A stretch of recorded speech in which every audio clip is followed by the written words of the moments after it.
I'd like to present to you now a video that shows some different kinds of brochures, similar to what we've been studying here in class.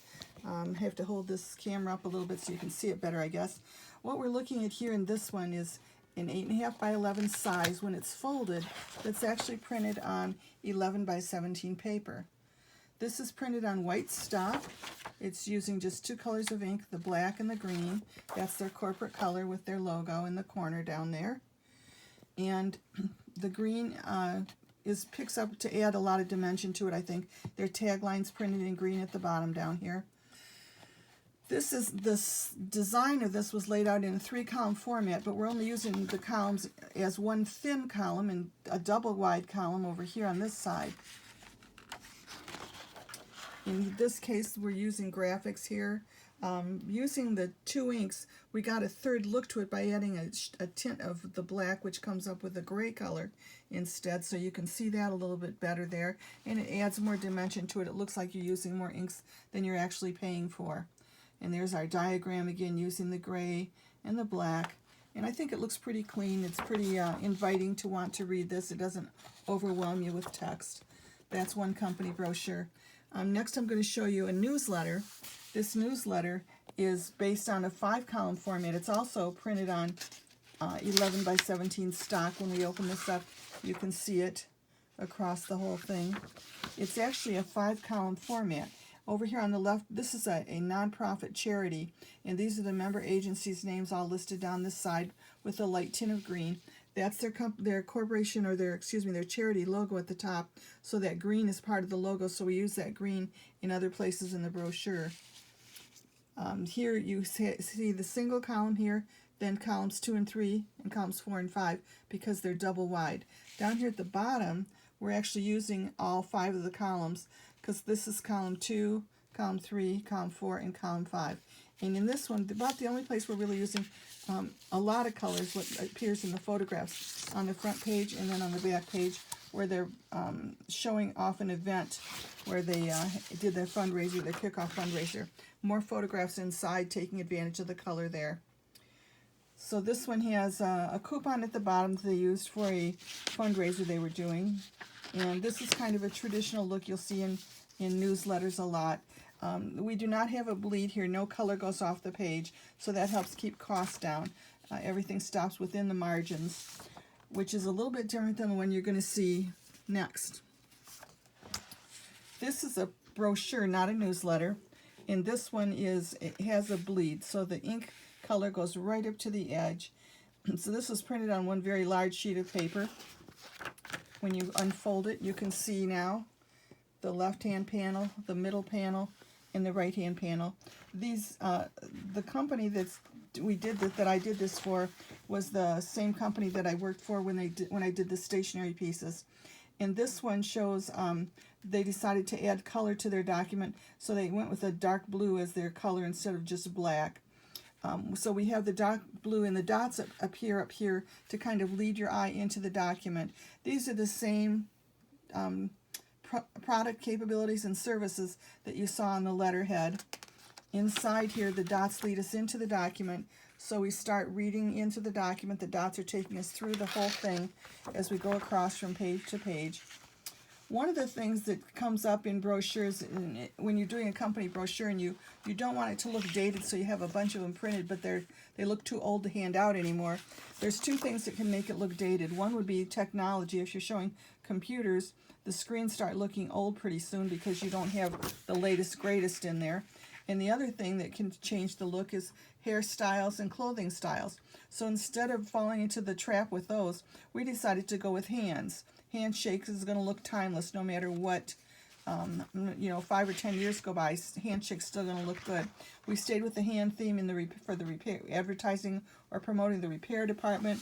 We were talking about the networking department. Again, we stayed with showing hands so that you can really see what's going on here, and you get the story told, but it's not going to look like funny pictures of people who have old hairdos or old clothing styles. The overall look, it looks pretty clean. There's a lot of white space in here. I'm going to pan across this so you can see all that. A lot of white space. used a raised cap or in the beginning of different sections. The two colors that we stayed with here, the navy blue and the burgundy color. This mat actually was a green color, and I used Photoshop to change that so it wouldn't be kind of obnoxious there sticking out with the green color, and instead made it be the red color to match the wine color, the burgundy color that we have in the rest of the brochure. And here again we have the hands on the keyboards. You see a little bit of the computer there, but it's not overpowering. It's not looking like it would grab your attention to how old it looks. So that shouldn't be a problem. On the very back panel, we have our company information on the left, tagline at the bottom, and then we have a letter from the president, signed by the president of the company, talking to the customers. So that's a pretty nice one, and making good use of full color with the bleed there. That's what they call it when the ink comes all the way to the edge of the paper. They call that a bleed. And so we used a bleed there to get the color and take advantage of that color. Next brochure, we're going to look at folds differently, since we're talking about folding in this chapter. This one is folded in half and then in half again, so when you open it up, it's a big sheet of paper printed this size. I don't remember the dimensions on this one. I think it's like 11 by 17. This one does not have a bleed, so it's saving a little bit of money there. When you don't have a bleed, you can print on paper that's the exact size of your finished document. If you have a bleed, like we had in this one, you have to print on bigger paper and then have it trimmed down so that ink comes all the way to the edges. So this one was not used, we did not use a bleed on this one. And this one, we talk a little bit about the mailing area on the back. When you send something in the mail to someone, you have just a few seconds before they decide if they're going to keep it or throw it in the trash. So if you can have something attractive on it, like we have on the cover here, to grab their attention, and also make use of the back a little bit. Here we're saying, who should see this in your department? Please send it to these people, marketing department or desktop publishing department, graphics department. Those are people that might be interested in it. This up in the right hand corner there, that bulk mailing information there, that's called an indicia, and that's all printed on here. You don't want to have to use an envelope, because an envelope's going to get more likely get tossed in the trash than if you have it in a self mailer like this. If it's like this, you don't even have to have it sealed. You don't have to put a sticker on it to close the pages together. It's going to travel fine just like this. Some of them you will have to put a sticker on to keep the pages close together. This is another trifold, but this is printed on bigger paper.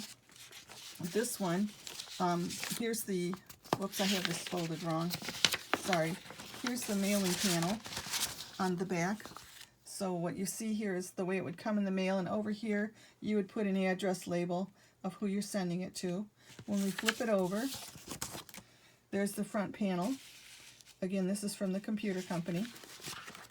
And a technique you can use is adding numbers to draw the reader's attention to what they should be looking at next.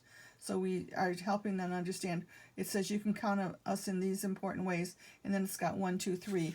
We carry on the number theme inside with a tint. Again, this is a two-color job, which is red and black ink, but we tinted the black into a shade of gray so that it picks up, and it looks like you can read the text right over it, but it looks like you've got more colors there than you're actually paying for when you're putting your job together. Here's the one that was for a charity. This was for a homeless shelter, and their logo was pretty busy. I thought I would have liked to have been able to upgrade that for them, but they wanted to stay with that. It meant a lot to them to keep it that way. And I didn't have any images of to use inside the brochure, because it's difficult sometimes to get clients at a homeless shelter that would want to sign off to have their picture promoted on a brochure that they're at the homeless shelter. So what we did instead was we took elements from the logo and used those. They've got a heart in their logo up here, so we used the heart inside. It conveys the compassion that's offered at the shelter. It makes people feel comfortable and warm and fuzzy to go there. There's the elements that we used for our graphics in this. And again, this was just a two-color job. This one, it would have to have an envelope if they were going to mail it, but it's designed to be a standard 8.5 by 11 size. How they were using it, they were actually stapling their business card to the back of the brochure if they had to hand them out someplace, so that they had the business card right there as well. Now we'll get into some that are a little more unique. This is one that I designed for UT, and the idea here was to let the prospective students know what programs were offered in our department. And we didn't have a budget to pay for photographs, and the only photographs we found were clip art photographs, so they didn't all really look like students. So what we did was we took those photographs, turned them into silhouettes that were in black and white or gray, and then put those silhouettes down as our images. The idea here was to get people thinking they need to get moving to get registered. So we tried to convey the idea of some movement in here. That's the curved line around the edges here to convey the movement, and kicking and jumping, and to show some action here, to make you feel that there'd be some activity involved here. Inside we have two panels that fold over, and they're glued at the top and the bottom so they can form pockets. And inside the pockets we put these different brochures that talk about the different study programs that a person can take in our department. Each one has a different colored tab up here using just blue ink, but different tints of the blue ink all the way down. Each one is a different size, so the shortest ones are in the front with a light color, and when they're placed in position, then the other ones will show behind them as they go on up. The problem with this kind of a job is it's going to cost more money, because you have to have this hand gathered. You have to have people there that are going to sit there and pick up a stack of this kind, and a stack of this kind, and a stack of this kind, and sort them out and put them in here so they come in order. So there's good, there's bad. It's attractive design, but it takes a little bit extra work, and so there's extra cost involved. The zoo did a really nice job in their brochure that's similar to that. This is a brochure they had years ago for catering and group sales, and they did the same kind of a thing, only they used different colors of paper. The ink is all black ink, but they have colored paper. So each of these is a different size sheet of paper with their information on it, and then they're staggered in here in rainbow colors. Another feature that makes this really nice is they used a very colorful image, and then they used a die cut so that the edges of this brochure were cut to look like this waves here in the water for the fishies, and then over here showing the, this was about catering business, so they're showing food in here as well as some wild animals. Just a really attractive look to the whole piece. The back panel they used an indicia again for their back panel, and they did use a printed sticker that they had printed for their brochure to keep for their tab to keep the brochure closed, so when it goes in the mail those things don't fall out that are inside there.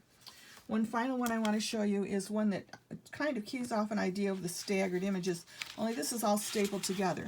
And what this is made of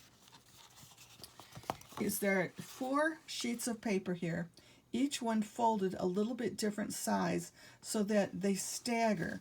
So the first sheet of paper was this one here, and it goes all the way around the back and down to the bottom. So on top it's the shortest panel, on the bottom it's the longest panel, and that's one sheet of paper. The second sheet of paper is the one that says experience and commitment. That one again folds just slightly different. Each one folds a little bit different, so these 4 sheets of paper starting here, 1, 2, 3, 4. And then from here on up, it's the other part of those same pages. And that one, it does cost a little more because you cannot machine gather this together, but it is a really attractive piece. Now this one folds into more of a square shape almost, and so you would have to pay extra if you're going to put mailing on this, because it's not a uniform size like the post office likes us to use. So you would have to pay extra, but these were designed to be handouts at the counter in the store, in the computer business, or in a trade show where you could hand them out and explain all the different topics that you offer in services and products at your business. So that's a little bit about brochures, some work that I've done and been involved with, except the zoo, and that one wasn't me. But I wanted to show you this so you could get an idea of how this all works, and I hope you enjoy working with brochures.